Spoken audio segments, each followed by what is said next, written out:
गर्मियों के दिन थे। एक चींटी अनाज के दाने उठा उठा कर अपनी बिल में जमा कर रही थी। वह सर्दियों के लिए अपना भोजन इकट्ठा कर रही थी। पास में ही एक टिड्डा एक छोटे से पौधे पर बैठा हुआ मस्ती में गा रहा था। तुम इतनी तेज गर्मी में इतनी मेहनत क्यों कर रही हो? आओ, थोड़ी मौज मस्ती कर लो। धन्यवाद टिड्डे भाई, मैं जरा सा भी समय बर्बाद नहीं कर सकती। मैं सर्दियों के लिए भोजन इकट्ठा कर रही हूँ। मैं अगर आज ये काम छोड़ दूंगी तो सर्दियों में भूखी मर जाऊंगी। मुझे तुम पर दया आ रही है। तुम्हारे दिल में मौज मस्ती की कोई महत्ता ही नहीं। वैसे भी अभी सर्दियों आने में बहुत समय है और कल किसने देखा है? तुम कल की चिंता में अपना आज बर्बाद कर रही हो। चींटी ने टिड्डे की बातों पर कोई ध्यान नहीं दिया और वह अपना काम करती रही।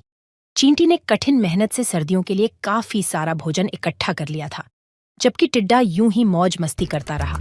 समय बीता, मौसम बदला और सर्दियों आ गई। कड़ाके की ठंड पड़ने लगी, चारों ओर बर्फ पड़ने लगी।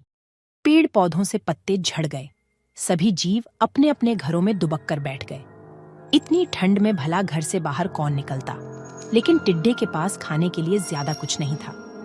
कुछ दिन तो कट गए, पर अब भूखे रहने की नौबत आ गई। 2 दिन तो वह भूखा रहा, पर अब उससे भूख बर्दाश्त नहीं हो रही थी। उसे मेहनती चींटी की याद आई। वह चींटी के घर की ओर चल दिया। चींटी के घर पहुंचकर उसने दरवाजा खटखटाया। चींटी ने दरवाजा खोला और इतनी ठंड में टिड्डे को आया देखकर हैरान रह गई। नमस्कार टिड्डे भाई, कहिए कैसे आना हुआ? बहन, मैं भूख से मर रहा, मुझे खाने के लिए कुछ दे दो। मैंने गर्मियों गाते बजाते हुए बिता दी।